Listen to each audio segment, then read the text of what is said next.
Hello friends, welcome to my channel tech learner. आज की video में हम देखेंगे स्ट्रिंग क्या होती है।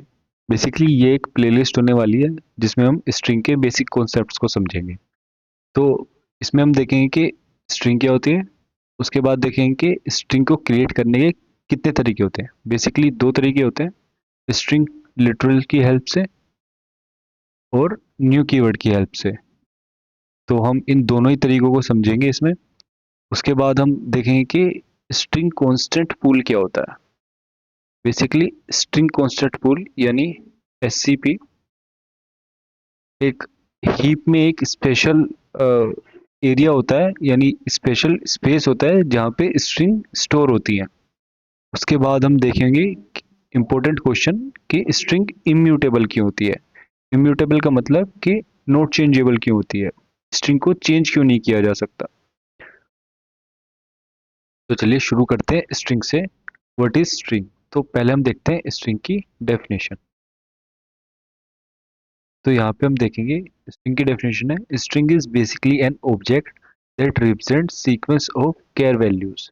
अब इसका मतलब क्या है? इसका मतलब ये है, जावा में स्ट्रिंग एक ऑब्जेक्ट है जो केयर वैल्यूज के सीक्वेंस को रिप्रेजेंट करता है।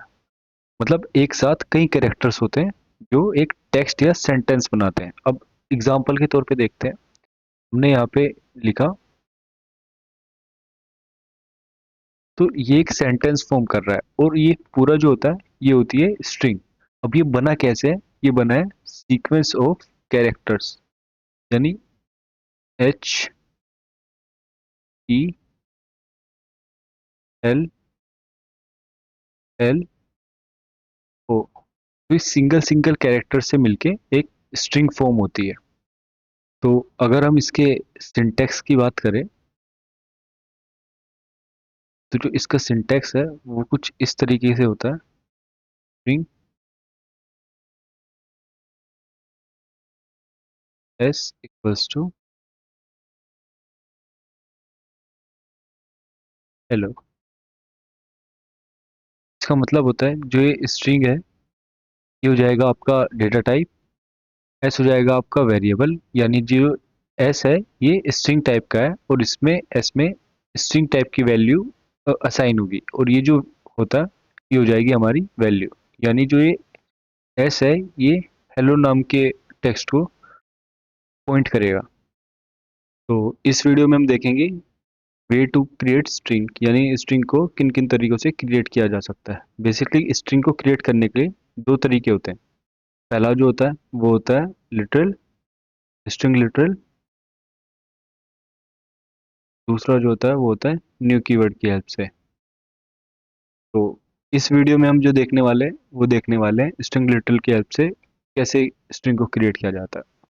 अब समझते हैं स्ट्रिंग लिटरल्स के बारे में। बेसिकली स्ट्रिंग लिटरल की डेफिनेशन होती है sequence of characters enclosed between double quotes, close between double quotes, ये।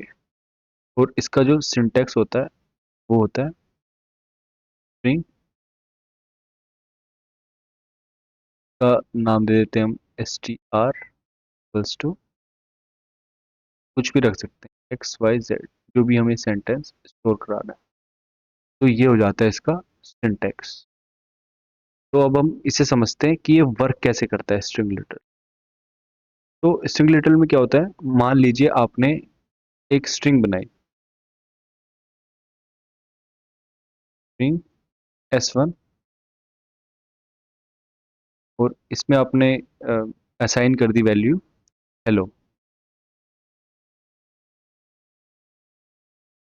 तो ये क्या करेगा, ये चेक करेगा स्ट्रिंग पूल में। बेसिकली स्ट्रिंग पूल जो होता है वो, उसे हम स्ट्रिंग कांस्टेंट पूल भी कहते हैं। तो ये string constant pool heap memory के अंदर एक स्पेस होता है, स्पेशल स्पेस होता है। मान लीजिए यहाँ पे आपका है, ये हीप मेमोरी है, उसके अंदर एक स्पेस होता है, स्पेशल स्पेस होता है, जिसे हम कहते हैं स्ट्रिंग कांस्टेंट पूल। ये स्ट्रिंग लिटल को स्टोर करता है, के अंदर स्ट्रिंग लिटल्स स्टोर होते हैं। तो मान लीजिए हमने यहाँ पे एक हेलो नाम की स्ट्रिंग क्रिएट की, तो ये चेक करेगा स्ट्रिंग कांस्टेंट पूल में कि क्या वो स्ट्रिंग कांस्टेंट पूल में प्रेजेंट है या नहीं है। अगर स्ट्रिंग अगर स्ट्रिंग पूल में स्ट्रिंग पहले से होती है तो एग्जिस्टिंग इंस्टेंस को रिटर्न कर देता है, अदरवाइज क्या करेगा, स्ट्रिंग क्रिएट कर देगा। तो फिलहाल यहाँ पे स्ट्रिंग प्रेजेंट नहीं है हेलो नाम की, तो ये क्या करेगा, यहाँ पे हेलो नाम की स्ट्रिंग क्रिएट कर देगा। ये हो जाएगी आपकी स्ट्रिंग। अब मान लीजिए दोबारा कोई आप यहाँ पे आप स्ट्रिंग क्रिएट कर देते हैं s2 नाम की, जिसमें आप वैल्यू सेम हेलो असाइन कर देते हैं। मान लीजिए आपने ये सेम वैल्यू असाइन कर दी, तो अब ये चेक करेगा स्ट्रिंग कांस्टेंट पूल में कि क्या ये इस नाम की स्ट्रिंग स्ट्रिंग कांस्टेंट पूल में प्रेजेंट है कि नहीं है। अगर वो प्रेजेंट होती है तो वो सेम इंस्टेंस पास कर देगा। तो इस केस में क्या हो रहा होगा कि इस हेलो वर्ड को ये s1 पॉइंट कर रहा होगा। अब s2 भी सेम ही इंस्टेंस को यूज कर रहा होगा क्योंकि ये स्ट्रिंग कांस्टेंट पूल में ऑलरेडी प्रेजेंट है। तो ये जो s2 होगा, यहाँ पे ये भी एक नई स्ट्रिंग क्रिएट करने की बजाय सेम स्ट्रिंग को पॉइंट कर रहा होगा।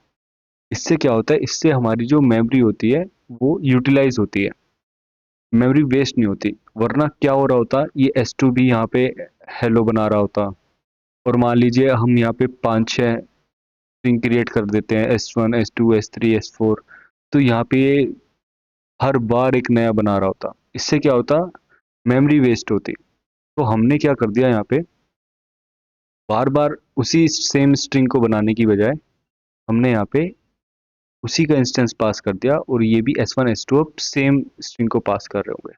अब मान लीजिए हम यहाँ पे दोबारा एक स्ट्रिंग क्रिएट करते हैं, स्ट्रिंग s3, जिसमें हम वैल्यू दे देते हैं इसको वर्ल्ड। अब ये दोबारा चेक करेगा स्ट्रिंग कांस्टेंट पूल में कि क्या वो स्ट्रिंग कांस्टेंट पूल में प्रेजेंट है कि नहीं है। तो यहाँ पे ये प्रेजेंट नहीं है, तो यहाँ पे ये क्रिएट कर देगा WRL, और ये s3 अब इसको पॉइंट कर रहा होगा। तो ये कुछ ऐसी वर्किंग होती है स्ट्रिंग कांस्टेंट पूल की। अब इसमें s1 एंड s2 वेरिएबल हमारे हेलो को पॉइंट कर रहे हैं, लेकिन जो स्ट्रिंग कांस्टेंट पूल में यानी एक्चुअल मेमोरी में सिर्फ एक ही इंस्टेंस क्रिएट होता है। जो दोनों वेरिएबल है s1 एंड s2 उसी इंस्टेंस को पॉइंट करते हैं, यानी सेम इंस्टेंस को यूज करते हैं। लेकिन जब भी हमारी कोई नई स्ट्रिंग क्रिएट होती है तो हमारा एक नया इंस्टेंस क्रिएट होता है, और जैसे ही हमारी, मान लीजिए हम यहाँ पे एक और स्ट्रिंग बना देते हैं s4, उसमें भी हमारा वर्ल्ड वर्ल्ड नाम की स्ट्रिंग है। अब ये ऑलरेडी स्ट्रिंग पूल में प्रेजेंट है, तो ये नया इंस्टेंस क्रिएट नहीं करेगी, बल्कि चेक करेगी कि क्या हमारा स्ट्रिंग कांस्टेंट पूल में वर्ल्ड प्रेजेंट है। अगर हमारा वर्ल्ड प्रेजेंट होता है तो ये इंस्टेंस को रिटर्न कर देता है, और ये भी फिर उसी इंस्टेंस को यूज करेगा। तो कुछ ऐसे हमारी मेमोरी की यूटिलाइजेशन होती है। तो आज के लिए गाइस बस इतना ही। मिलते हैं अगले वीडियो में, जिसमें हम देखेंगे कि न्यू कीवर्ड की हेल्प से स्ट्रिंग कैसे क्रिएट हो रही होती है। तो अगर आपको ये वीडियो अच्छी लगी हो तो प्लीज़ लाइक, और इससे रिलेटेड आपका कोई भी डाउट हो तो आप कमेंट सेक्शन में पूछ सकते हैं। और ऐसी और भी इन्फॉर्मेटिव वीडियोस के लिए सब्सक्राइब कीजिए हमारा चैनल टेक लर्नर।